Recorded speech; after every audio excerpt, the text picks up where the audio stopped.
तो अगस्त के महीने के लिए आप अपनी लाइफ को कैसे प्लान कर सकते हैं अगर आपका सिंह लगन है तो यहाँ पर आप ये चार्ट देख पा रहे हैं अपने सामने। यहाँ पर हम अगस्त की बात कर रहे हैं। अगस्त के महीने के हिसाब से अगर गोचर को अप्लाई करेंगे आपके लगन के हिसाब से तो कुछ इसी प्रकार से गोचर अप्लाई होगा जैसा कि आपको सामने चार्ट में दिख रहा है। यहाँ पे हम सबसे पहले देखेंगे गोचरीय स्थितियों को, गोचरीय स्थितियां क्या कुछ कह रही हैं, उसके बाद ये कुंडली की प्लेसमेंट के आधार पर आगे बढ़ेंगे। तो गोचर में बात करते हैं। सबसे पहले सूर्य के बारे में देखते हैं। सूर्य 16 अगस्त तक कर्क राशि में है, इसके बाद ये सिंह राशि में प्रवेश कर जाएंगे। बुध 5 अगस्त से 29 अगस्त तक सिंह से कर्क राशि में वक्री होंगे। शुक्र सिंह राशि में रहने वाले हैं और 25 अगस्त को अपना राशि बदल लेंगे और कन्या राशि में चले जाएंगे। मंगल वृषभ राशि में रहने वाले हैं और 26 अगस्त से ये अपना राशि परिवर्तन कर लेंगे और मिथुन राशि में प्रवेश कर जाएंगे। गुरु की जहां तक बात है, गुरु अभी वृषभ राशि में चल रहे हैं गोचर में और शनि कुंभ राशि में है। अभी यहाँ शनि कुंभ में आपको वक्री देखने को मिलेंगे।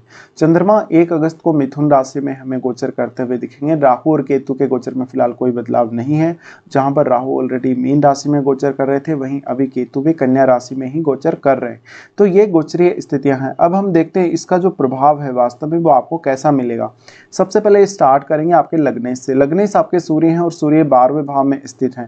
12वें भाव में सूर्य स्थित हैं तो ऐसे में जो भी लोग विदेश से कनेक्टेड है, जिनका भी सिंह लगन है, जो भी लोग विदेश में जॉब कर रहे हैं या विदेश में किसी भी प्रकार का चाहे काम कर रहे हैं, उन लोगों के लिए स्थिति काफ़ी अच्छी है, बेहद अच्छी है। या जो लोग अपने करियर की वजह से विदेश जाना चाहते हैं या विदेश से किसी भी प्रकार का कनेक्शन रख रहे हैं, विदेश से किसी भी प्रकार की आपको इनकम आ रही है, ये सब आपको देखने को मिलेगा। तो यहाँ आपको सब लोगों को फायदा ही है। यहाँ अब सूर्य जो है, सूर्य यहाँ से क्योंकि एस्पेक्ट कर रहे हैं आपके 6th हाउस को, जहाँ वो आपकी डेली रूटीन को प्रभावित कर रहे हैं, आपके वर्क एनवायरनमेंट को प्रभावित कर रहे हैं, आपके कुछ लीगल मैटर अगर हैं तो उनको प्रभावित कर रहे हैं। स्वास्थ्य के दृष्टिकोण से भी ये स्थिति बहुत महत्वपूर्ण है।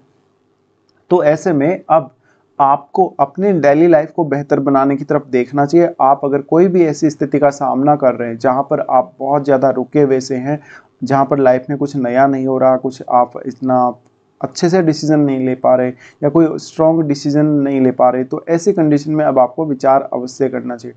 तो यहाँ सूर्य जब भी एस्पेक्ट करेंगे तो आपको सारी प्रॉब्लम्स से बचाएंगे और आपको एक स्ट्रॉन्ग डेडिकेशन देंगे किसी भी काम को करने के लिए। तो सूर्य की ये स्थिति हालांकि आपके लिए काम के लिए बेहद अच्छी रहेगी। इसके अलावा आपको अपने शत्रुओं के साथ कोई समस्या है या अन्य किसी भी व्यक्ति के साथ मान लीजिए आपका विवाद हुआ है, उनके साथ आपको अगर कोई दिक्कत है तो उन मामलों में भी सूर्य आपको सपोर्ट करते हुए नजर आएंगे। अब सूर्य उसके बाद अपना राशि बदलेंगे यहाँ से और आपके लगन में ही आ जाएंगे। लगन में सूर्य का युति शुक्र और बुध दोनों के साथ ही होगा, लेकिन बुध यहाँ वक्री स्थिति में है और शुक्र यहाँ पर नॉर्मल स्थिति में है।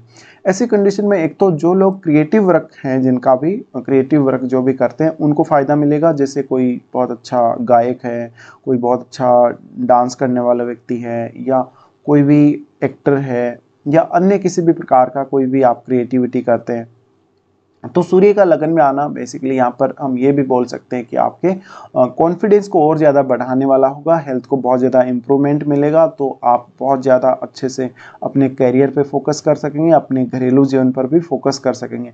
या थोड़ा सा मनमुटाव आपके जीवन साथी के साथ होने के चांसेस हैं। जीवन साथी को अगर अभी तक आप हेल्थ का इश्यूज में देख रहे थे तो हो सकता है हेल्थ इंप्रूवमेंट अवश्य होगा। लेकिन आपको सूर्य यहाँ आने के बाद काफ़ी ज़्यादा एनर्जेटिक बनाएंगे। हो सकता है सूर्य के लगन में आने के पश्चात आप अपने लिए कुछ बड़ा कोई खर्चा करें या अपने लिए कोई ऐसी साज सज्जा की वस्तु के लिए खर्चा करें जो कि आप तुरंत खरीदना चाहेंगे। तो ये जो समय रहेगा अब, क्योंकि 16 अगस्त के बाद का जो समय, ये आपको खुद पर ज़्यादा फोकस करवाएगा। आप अगर अपना कोई बिजनेस या कोई ऐसा खुद का काम कर रहे हैं तो थोड़ा सा फोकस करके चलिएगा। तो बेसिकली जो सूर्य का ट्रांजिट है लगन में, ये आपको बहुत अच्छा बनाएगा, बहुत डेडिकेटेड बनाएगा और बहुत एक्टिव बनाएगा। तो आपका कोई भी रुका हुआ काम है वो पूर्ण होगा। और सामने यहाँ पर इनकी दृष्टि शनि पर रहेगी, जहाँ शनि अभी वक्र स्थिति में है। ऐसे में शनि भी आपके कार्यों में व्यवधान नहीं डालेंगे। उसके बाद हम देख लेते हैं बुध को। बुध जो कि आपके दूसरे भाव के स्वामी और आपकी कुंडली में बुध 11वें घर के स्वामी, तो दोनों ही जो धन वाले स्थान हैं उनके स्वामी बुध हैं। अब बुध रेट्रो स्थिति में है। रेट्रो स्थिति में होते हुए इस समय किसी ना किसी मामले को लेकर आपको थोड़ा बहुत कंफ्यूजन क्रिएट हो सकता है, धन संबंधी मामलों में, या खुद का पर्सनली कोई डिसीजन लेना है, आपको अपने बिजनेस के लिए कोई डिसीजन लेना है, तो ये जरूर आपको जरूर देखने को मिल सकता है। यहाँ पर थोड़ा सा फोकस करिएगा, आपके लिए प्रॉपर क्या सही है क्या गलत है इसके ऊपर थोड़ा ध्यान दीजिएगा।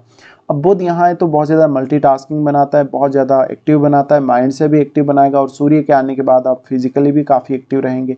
तो ये एक अच्छा मंथ हो सकता है आपके लिए करियर के हिसाब से अगर हम देखें तो, या आप किसी भी सरकारी सेवा में हैं तो आपके लिए ये मंथ बहुत बेहतर हो सकता है। इसके साथ साथ फादर से बेहद अच्छे रिलेशंस रहेंगे, स्पेशली 16 अगस्त के बाद में।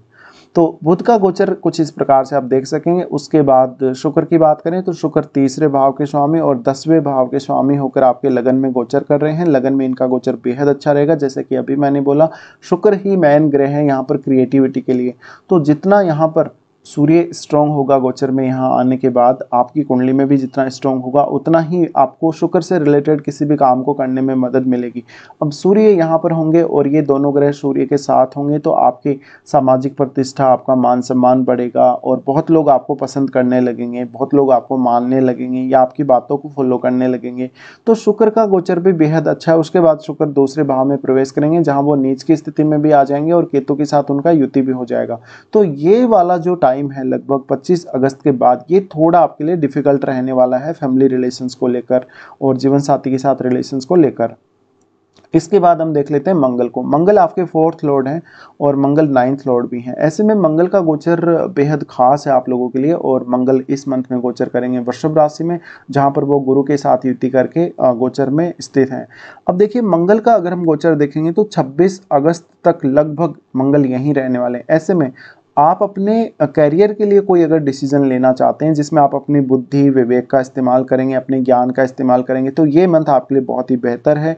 अब गुरु के साथ जब भी इस प्रकार से मंगल स्थित होते हैं तो वहाँ पर इस बात के बहुत हाई चांसेस हैं कि आपका गुरु भी इससे काफ़ी ज़्यादा एक्टिव रहता है, क्योंकि मंगल जो है वो फायरी प्लैनेट है, और फायरी प्लैनेट होने की वजह से हमेशा आपको कुछ ना कुछ जल्दी तेज़ी से करने के लिए प्रेरित करेंगे। ऐसे में आप बहुत ही समय पर डिसीजन लेने वाले हो सकते हैं। बॉस के साथ हालांकि थोड़े बहुत संबंध आपके बिगड़ सकते हैं, लेकिन कार्य करने के हिसाब से या जॉब में ये स्थिति बहुत अच्छी देखने को मिलेगी आप लोगों को। तो ऐसे में अपने काम को बहुत तेज़ी से आप आगे बढ़ा सकेंगे और आपको कुछ रिवार्ड्स भी मिल सकते हैं अपने परफॉर्मेंस की वजह से।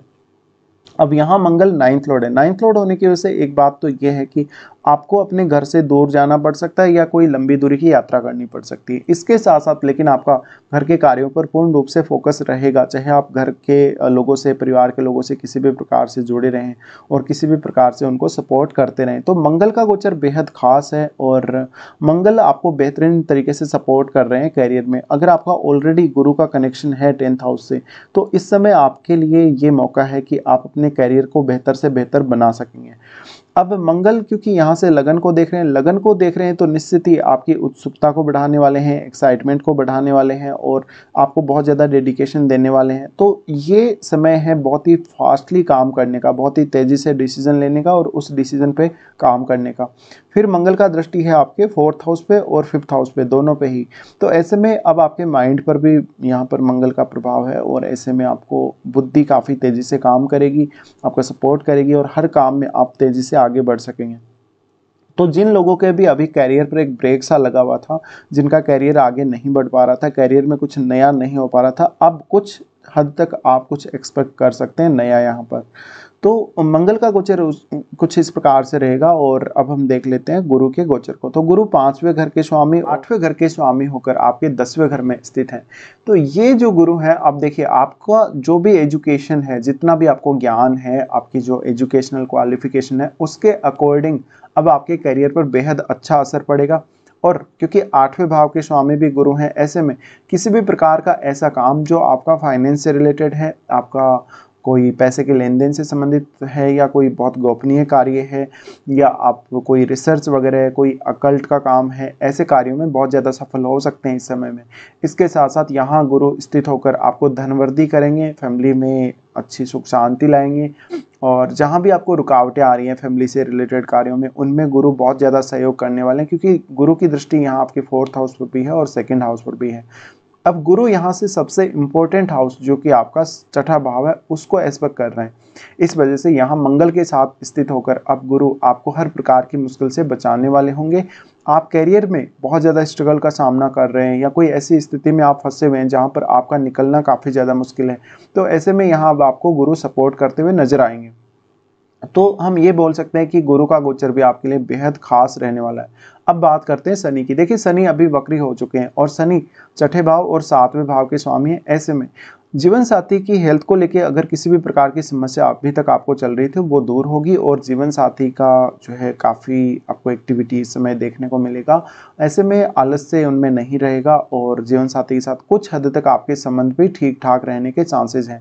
इसके अलावा अगर आप बिजनेस कर रहे थे, आपका बिजनेस आइडिया तो था आपके पास, लेकिन आपका बिजनेस आगे नहीं बढ़ रहा था, तो इस समय फोकस करने का सही समय है। पार्टनरशिप अभी भी आपको अवॉइड करना ही चाहिए। इसके साथ साथ थोड़ा बहुत यहाँ पर हो सकता है कि डिसीजन लेने में फिर भी आपको दिक्कत आ सकती है किसी न किसी मैटर में, या थोड़ा सा डिले कर सकते हैं आप लोग। लेकिन ये एक बहुत ही स्टेबल स्थिति को दिखा रहे हैं यहाँ पर शनि। तो हो सकता है आपका बिजनेस अगर अभी तक आपने स्टार्ट कर दिया था तो एक स्टेबिलिटी ही आपको देखने को मिली होगी। अब यहाँ शनि आपके बहुत सारे चीज़ों को प्रभावित करने वाले हैं। आपके घरेलू सुख में शनि का योगदान रहने वाला है। आपकी ओवरऑल पर्सनैलिटी के हिसाब से अगर देखा जाए तो शनि वक्री होने पर बहुत ही अच्छा परिणाम आप प्रदान करेंगे।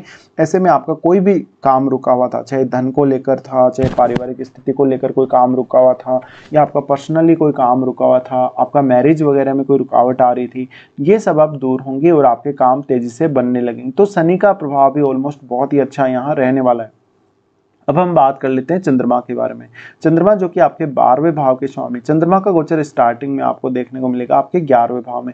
यहाँ चंद्रमा आपको थोड़ा स्पेक्युलेटिव इनकम का चांस दे सकते हैं, जैसे कि जो लोग लॉटरी वगैरह, कोई सट्टा वगैरह में काम कर रहे हैं, या जो लोग शेयर मार्केट वगैरह में काम कर रहे हैं, जो कि क्विक मनी अर्न कर रहे हैं, ऐसे लोग।